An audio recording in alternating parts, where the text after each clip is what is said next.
आज का ये वीडियो जेन ज़ी के लिए बहुत महत्वपूर्ण है। जो कोई भी इस वीडियो को देख रहा है वो अपने परिवार के जेन ज़ी के साथ, अपने दोस्तों के साथ इस वीडियो को ज़्यादा से ज़्यादा शेयर करें। आज के दौर में क्या हो रहा है और पिछले दौर में क्या होता था वो बताना, उसमें फ़र्क दिखाना आपको बहुत बहुत ज़रूरी है। एक फिल्म का बड़ा मशहूर डायलॉग है, भगवान ये दुख काहे खत्म नहीं होता। लोग चर्चा कर रहे हैं ये डायलॉग आज के विपक्ष पर लागू क्यों हो जाता है। बुधवार तक ये सारी पार्टियां खूब प्रदर्शन कर रही थी, सिलेंडर सिलेंडर के नारे लगा रहे थे। शाम होते होते प्रधानमंत्री मोदी पर हमला करने के लिए पाकिस्तान के नाम का जाप इन्होंने शुरू कर दिया। खबर आई थी कि ईरान और अमेरिका के बीच पाकिस्तान मध्यस्थता यानी दलाली कराएगा।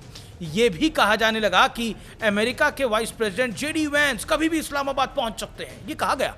और यहाँ हमारे विपक्ष ने इन तमाम र्यूमर्स को कंफर्म होने का भी इंतजार नहीं किया और वो पूछने लगे पाकिस्तान का कद बहुत बढ़ गया है, भारत कहाँ है। फिर मीडिया के सामने आई व्हाइट हाउस की प्रवक्ता कैरोलिन लेविट। उन्होंने कहा पाकिस्तान वाला चुटकुला चुटकुला ही समझा जाए, सच्चाई नहीं है, उसे सीरियसली ना लिया जाए। दूसरी तरफ ईरान के विदेश मंत्री अब्बास अघारची ने साफ साफ स्पष्ट शब्दों में कह दिया स्ट्रेट ऑफ हॉर्मुज मित्र देशों के लिए बंद नहीं है। नोट कर लीजिए, ये बात कहते हुए अघारची ने बकायदा भारत का, हमारे देश इंडिया का नाम लिया, यानी दोनों मुद्दे खत्म, टाटा बाय बाय, बहुत हुआ। अभी तो अफवाहबाजी के अरमान पलने और बढ़ने लगे ही थे। पेट्रोल पंप पर लाइन लगवाने की तैयारियां शुरू ही हुई थी कि एलपीजी के सिलेंडरों में गलतफहमी की आग को ईरान ने ही हॉर्मुज में डुबो दिया। ऐसे करके ये मुद्दा भी गंभीर है, इसलिए अब सीरियस बातें करना चाहता हूं। बुधवार को मैंने सत्य और तथ्य में इस बात की विस्तृत जानकारी आप तक उपलब्ध कराई थी कि देश में ईंधन की, एलपीजी की असल स्थिति है क्या है, यानी एग्जैक्टली क्या सिचुएशन है। डिस्क्रिप्शन में वो लिंक डाल रहा हूं, आप उसे देख सकते हैं और जरूर देखिएगा। वो बातें मैं आज नहीं दोहराऊंगा, लेकिन ये जरूर आपको बताना चाहता हूं कि जो लोग हाय तौबा कर रहे हैं, फिजूल का माहौल बनाने की कोशिश कर रहे हैं, व्हाट्सएप फॉरवर्ड से काम चला रहे हैं, जब वो सत्ता में थे तब क्या हाल था। ये कंपैरिजन देश के उन जेनजीज के लिए जरूरी है जो यूपीए के दौर में 5 साल के थे और आज फर्स्ट टाइम वोटर या तो बन चुके होंगे या फिर बनने वाले होंगे। उन्हें भी पता चलना चाहिए कि भारत की कश्ती कहां से कहां पहुंची है। शुरुआत उस दौर के इकोनॉमिस्ट प्रधानमंत्री स्वर्गीय डॉक्टर मनमोहन सिंह के 2011 वाले आइकॉनिक भाषण में, जिसमें वो महंगाई का महिमा मंडन कर रहे हैं, महंगाई की तारीफ कर रहे हैं, महंगाई अच्छी है, बहुत अच्छी है। उन्होंने बाकायदा टीवी कैमरों पर कहा inflation is a sign of growing prosperity in our country, यानी इन्फ्लेशन अच्छी है, यानी महंगाई इस बात का सबूत है कि भारत में खुशहाली, अमीरी, समृद्धि बढ़ रही है। वाह क्या विचार थे। अगला कारनामा देखिए, साल 2012 था। तत्कालीन आर्मी चीफ वीके सिंह ने आरोप लगाया कि उन्हें 600 घटिया आर्मी के ट्रक खरीदने के लिए 14 करोड़ रुपए की रिश्वत का ऑफर मिला था। वीके सिंह का दावा था कि उन्होंने इसके बारे में यूपीए सरकार को जानकारी दी थी, लेकिन मामला सार्वजनिक होने तक कोई खास एक्शन नहीं लिया गया। 2012 में ही मनमोहन सिंह की सरकार ने पेट्रोल पर 8 रुपए का इजाफा कर दिया। विरोध हुआ तो मनमोहन सिंह को कहना पड़ा कि पैसे पेड़ पर नहीं उगते, कब तक असीमित सब्सिडी देते रहेंगे। 2013 में डॉक्टर मनमोहन सिंह की सरकार एक और क्रांतिकारी आइडिया लेकर आई। तब फैसला किया गया था कि रात 8 बजे पेट्रोल पंप ठप कर दिए जाएंगे, बंद कर दिए जाएंगे। 2012 में अमेरिका ने ईरान पर प्रतिबंध लगाए, भारत को कहा ईरान से तेल ना खरीदा जाए। भारत ने तुरंत ईरान से तेल के निर्यात में 11% की कमी ले आया, यानी तब किसने सरेंडर किया था। और आज कहानियां गढ़ी जाती हैं कि भारत ने अमेरिका के दबाव में रूस का तेल खरीदना बंद कर दिया है। My Gen Z friends, do watch this video. प्रधानमंत्री मोदी के दबाव में ऐसा कर दिया गया, यह कहा जाता है। दबाव में है प्रधानमंत्री नरेंद्र मोदी। दबाव क्या होता है सुनिए। साल 2013 में ईरान ने भारत का एक जहाज स्ट्रेट ऑफ हॉर्मुज से छोड़ने के लिए $1 मिलियन की बैंक गारंटी मांग ली थी। कांग्रेस को उस दौर में उस दिन की बात भी आज जरूर करनी चाहिए।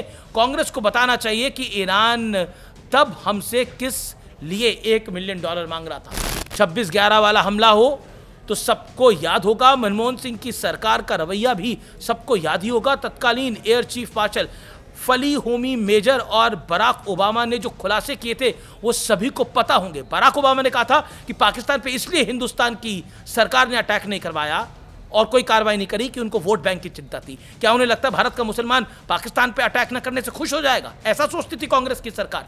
आज मैं आपको कुछ ऐसा बताता हूं जिसके बारे में शायद आपने पहले कभी नहीं सुना होगा। 2008 में 26/11 का हमला हुआ और 2009 में डॉक्टर मनमोहन सिंह पाकिस्तान के प्रधानमंत्री सैयद यूसुफ रजा गिलानी से शर्म अल शेख में मिले। मुलाकात के बाद बयान जारी हुआ और दोनों प्रधानमंत्री इस बात पर राजी हुए कि मिलकर आतंकवाद से लड़ेंगे। इसके बाद की लाइन पर थोड़ा तवज्जो दीजिएगा। बयान में यह भी कहा गया कि दोनों प्रधानमंत्री इस बात को मानते हैं कि भारत और पाकिस्तान आतंकवाद से पीड़ित है।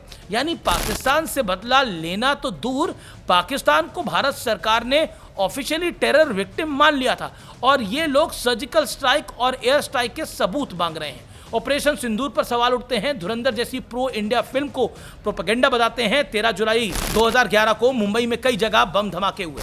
अगले दिन यानी 14 जुलाई 2011 को राहुल गांधी ने कहा, it's very difficult to stop every single terrorist attack. Terrorism is something that is impossible to stop all the time.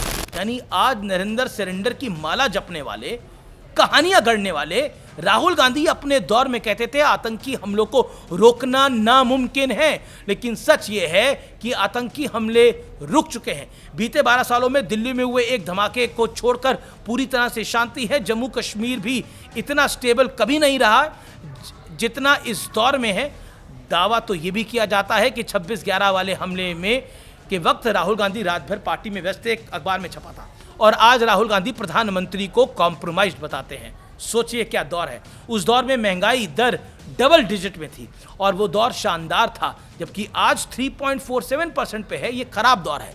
Congress के नेता कहते हैं बिजली महंगी लग रही है तो कम इस्तेमाल करो, और वो दौर अच्छा था। उस दौर में बॉर्डर पर निर्माण ना करना ही सबसे बढ़िया डिफेंस माना जाता था। लोकसभा में कह चुके हैं भाई डिफेंस मिनिस्टर तत्कालीन AK एंटनी। वो क्या दौर था, अनमैचेबल। 2008 में चाइना में ओलंपिक्स हो रहे थे। गांधी परिवार बीजिंग इनवाइट किया गया, लेकिन किस हैसियत से? क्योंकि मनमोहन सिंह जो उस वक्त के प्रधानमंत्री थे वो बीजिंग नहीं गए। उस दौरे पर कांग्रेस और चीन की कम्युनिस्ट पार्टी के बीच एक MOU साइन हुआ। उस MOU में क्या था किसी को अता पता नहीं है। इतना ही नहीं, उसी दौर में गांधी परिवार यानी राहुल गांधी, सोनिया गांधी, प्रियंका वाड्रा, पाकिस्तान के तत्कालीन राष्ट्रपति आसिफ अली जरदारी के बेटे बिलावल भुट्टो और उनकी बहनों के साथ मुलाकात भी हुई। किस हैसियत से? गैस कीजिए। इतिहास के पिटारे में ऐसे अनगिनत सत्य और तथ्य हैं जो आज भी हैरान और परेशान कर देते हैं। जेनजी आपको नहीं पता होगा। ये वो बातें हैं जिन्हें आज की जनरेशन को जानना बेहद जरूरी है। वो जनरेशन जेनजी जिन्हें कुछ दिन पहले तक नेपाल की याद दिलाकर खूब उकसाया रहा था। मेरी जेनजी से रिक्वेस्ट है, मैंने जितने भी तथ्य अभी तक गिनाए हैं उन पर आंख मूंद कर यकीन करने की बजाय पहले वेरीफाई और क्रॉस चेक कर लीजिएगा, फिर सही पाएं तभी यकीन कीजिएगा, क्योंकि देश हित में सच और सिर्फ सच मायने रखता है। इसलिए मेरा आपसे निवेदन है, इस वीडियो को ज़्यादा से ज़्यादा शेयर करें।